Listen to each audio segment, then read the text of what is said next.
એટલે તો મને ખબર તો પડે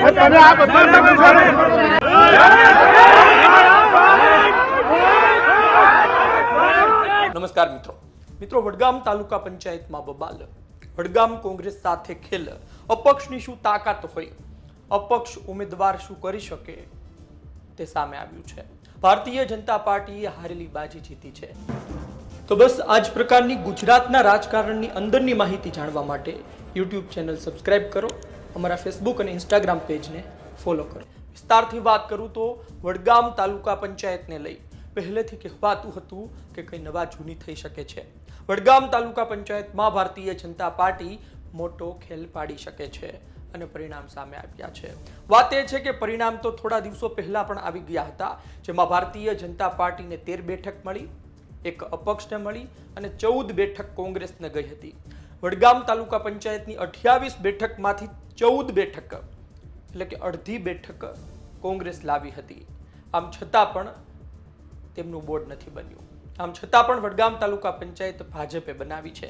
તેની પાછળનું કારણ છે અપક્ષ ઉમેદવાર અને અંદરખાને ખેલ. વડગામ તાલુકા પંચાયતમાં ભારે હોબાળો થયો, બબાલ થઈ, કોંગ્રેસના નેતાઓ હાજર રહ્યા, વિરોધ કરવામાં આવ્યો. પરંતુ આ બધા વચ્ચે એક અતિ મહત્વના સમાચાર એ છે કે અપક્ષ ઉમેદવારે ભારતીય જનતા પાર્ટીને સમર્થન આપ્યું. ભારતીય જનતા પાર્ટીના જીતેલા તમામ ઉમેદવારો હાજર રહ્યા, એટલે કે 13 તે અને એક અપક્ષ એટલે કે 14 તે થઈ ગયા. તમે કહેશો કે તો ટાઈ થવી જોઈએ, પરંતુ આ બધા વચ્ચે ખેલ ત્યાં પડ્યો કે કોંગ્રેસનો એક ઉમેદવાર હાજર ના રહ્યો. એટલે કે કોંગ્રેસની જે 14ની તાકાત હતી એ 13 પહોંચી ગઈ. અને આ બધા વચ્ચે ભારતીય જનતા પાર્ટીએ વડગામ તાલુકા પંચાયતમાં બોર્ડ બનાવ્યું છે. વડગામ તાલુકા પંચાયતમાં ખેલ પડ્યો છે. અને તમે જુઓ કે ઉમેદવારો કે જે ટિકિટ માટે ભલામણો કરતા હોય છે, ઉમેદવારો જીત માટે ખૂબ મહેનત કરતા હોય છે, પરંતુ એ જ ઉમેદવારો આ પ્રકારે હાજર રહેવાનું હોય ને ફક્ત હાથ ઊંચો કરવાનો હોય ત્યારે હાજર ન રહી ખેલ પાડતા હોય છે.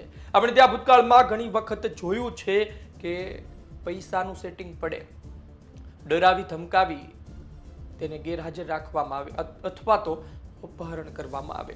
આ વખતે અપહરણના ખૂબ કેસ સામે આવ્યા. તમે જુઓ કે છોટાઉદેપુર તાલુકા પંચાયતથી કેસ સામે આવ્યો હતો કે તેને ઉપાડી ગયા, એટલે કે આમ આદમી પાર્ટીના 3 નેતાને જ્યારે તેઓ તાલુકા પ્રમુખ ઉપપ્રમુખ પંચાયતની ચૂંટણીમાં નક્કી કરવા જતા હતા ત્યારે તેમને 3 લોકોને બુકાની ધારીઓ ઉપાડી જાય છે. કહે છે કે પોલીસ તેને ફેરવતી હતી અને ત્યારબાદ ચૂંટણી પણ પતી જાય છે. ભારતીય જનતા પાર્ટી જીતી પણ જાય, એટલે 13 બેઠક હતી બંનેમાં. આમ આદમી પાર્ટી પાસે પણ 13 થયા અને ભાજપ પાસે પણ 13, એમાંથી 3 ઉઠાવી લીધા એટલે 10 થઈ ગઈ. એટલે ભારતીય જનતા પાર્ટીના પ્રમુખ બેઠા અને આ બધા વચ્ચે પછી તેઓ હાજર થાય છે, પાછા આવે છે ત્યારે કહે છે કે અમારી સાથે શું થયું.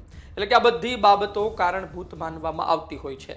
જોઈએ આવનાર દિવસમાં વધુ શું સમાચાર સામે આવે છે, પરંતુ અપક્ષનો દમખમ શું હોય. તમે જુઓ કે આ એ જ વડગામ વિધાનસભા છે પાછી કે જ્યાંથી જિગ્નેશ મેવાણી અપક્ષ જીતીને આવ્યા હતા. અપક્ષની તાકાત શું હોય ધારાસભ્યોએ બતાવી હતી. જિગ્નેશ મેવાણીએ એમનો દબદબો છે, એનું વર્ચસ્વ છે, પરંતુ એમના ગઢમાં એક તાલુકા પંચાયતમાં ભારતીય જનતા પાર્ટીએ ખેલ પાડી દીધો છે. તમે પેલો ડાયલોગ સાંભળ્યો હશે, હરકર જીતને વાલે કો બાજીગર કહેતે હૈ. પરંતુ આ પ્રકારના બાજીગર પાર્ટી માટે સારા હોઈ શકે, એ પાર્ટીને ફાયદો અપાવે, પાર્ટીની બેઠકો વધારે, પાર્ટીના પ્રમુખ બનાવે, પરંતુ તંદુરસ્ત લોકશાહી માટે ક્યારેય પણ સારા ન હોઈ શકે.